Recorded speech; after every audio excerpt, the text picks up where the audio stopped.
listener production. Welcome to this episode of The Briefing. I'm Sasha Barbagat. I think we were all blown away this morning when news started to filter through that Julian Assange would soon be walking free. He had pled guilty to a single felony charge of illegally disseminating national security material in exchange for his release from a British prison. The 52-year-old Australian and WikiLeaks founder was granted a request to appear before a federal judge at a courthouse in Saipan, the capital of the Northern Mariana Islands. If you don't know where they are one of the most remote outposts of the US in the middle of the Pacific Ocean. Assange was able to appear, plead guilty, and secure his release from Belmarsh prison without having to visit the United States mainland. This brings to an end the WikiLeaks founder's 14-year ordeal that saw him spend 7 years at the Ecuadorian Embassy in London and a further 5 years in Belmarsh prison, fighting US attempts to extradite him for publishing highly classified material. Here is Stella Assange, Julian's wife, speaking about the news earlier. 12 years on, I'm visiting Julian in a high-security prison. But this period of our lives, I'm confident now, has come to an end. And I think that by this time next week, Julian will be free. To try to make sense of what's happened and how the deal was done, we're joined now by Kym Staton, a director and filmmaker who has been campaigning for Assange's release.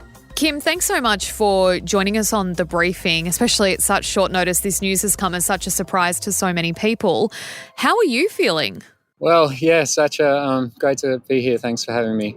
I got up this morning. I'm in Sydney at the moment, on the way to Canberra for a screening of our film tonight.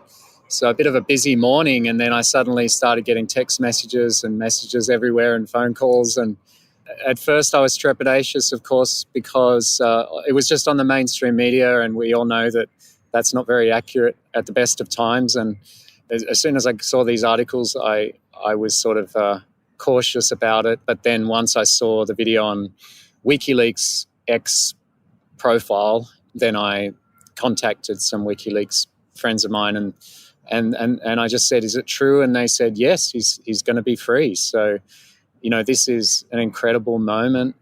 It's really hard to fathom right now because this has been going on for so long. I'm still a little bit cautious. I'm about 5% cautious and 95% optimistic, having now watched a YouTube statement from Julian's wife, Stella, and the editor-in-chief of WikiLeaks, Kristen Raffenson. Basically, they're confirming that they expect him to be free within about a week or less from now. So how did this happen? How did this come about with no media reporting? I mean, it might not be a question you can answer, but for us sitting here, I'm part of the Australian news media, and we were sitting in the newsroom this morning and all of a sudden the breaking news banner's flashing up and it's already essentially a done deal. As you said, there is still trepidation. I understand that. But how did this come about?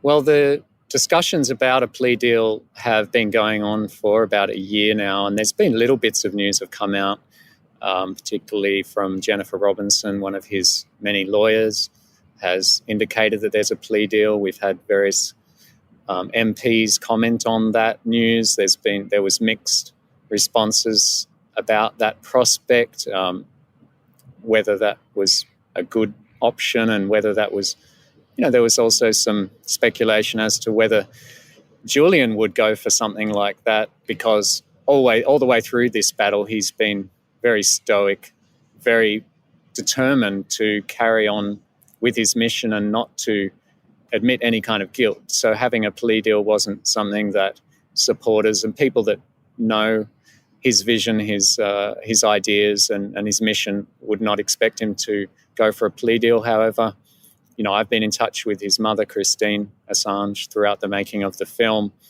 I know that she really thought that was a viable resolution for this. And I think it's quite normal for a legal process to seek a plea deal. So, the discussion was all about what would that deal be like. I don't have clarification yet of exactly what charge out of the 18 counts on the indictment, which one it was that he's pleaded guilty to. I guess that news will come through later today.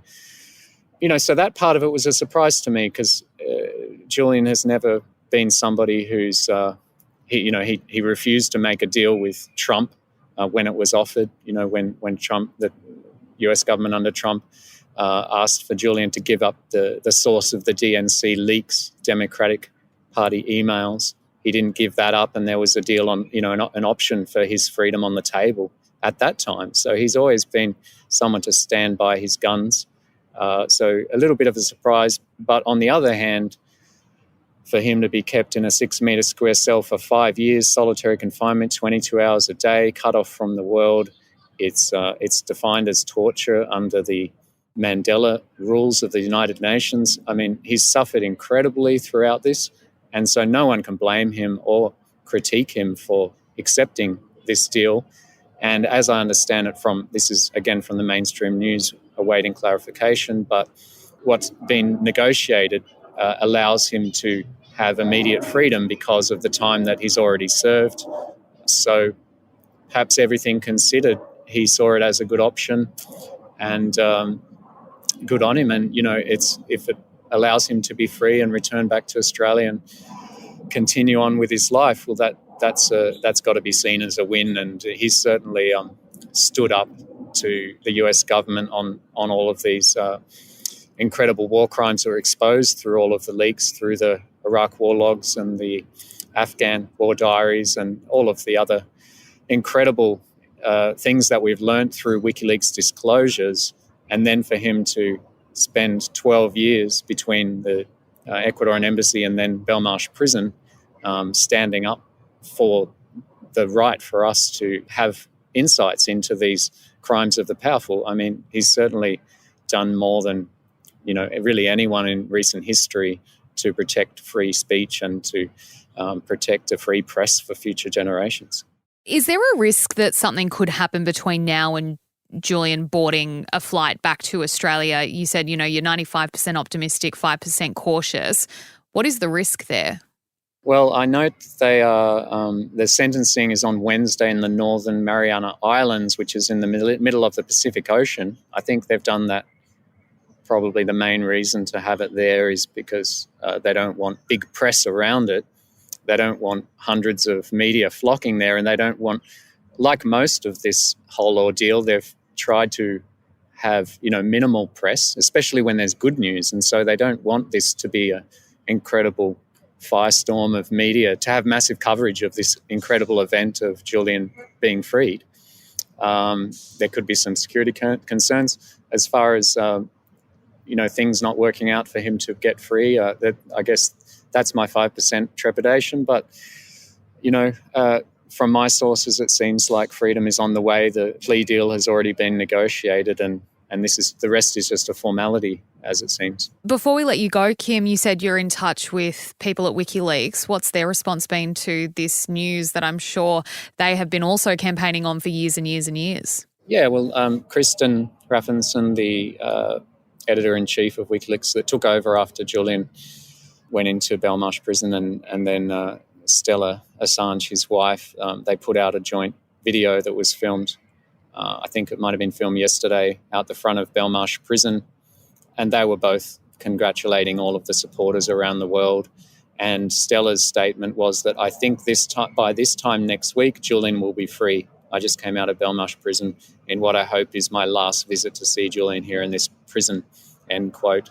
So that sounds very positive. Kym, thank you so much for taking the time to speak to us today, to give us your thoughts and your, I guess, immediate reaction. This is still such new news, so we appreciate your time today. Thank you so much for speaking to us. My pleasure. Thanks for the coverage. Thank you for listening to this episode. That is it for now. Before you go, though, we would love it if you could share this ep with someone you think might enjoy it. And if you want to keep up with our other content, check us out on Instagram. We're at The Briefing Podcast. We're also on TikTok and YouTube. Search Listener Newsroom. Be sure to follow, subscribe, like things, comment things. Really helps us out. I'm Sasha Barbagat. We'll see you next time.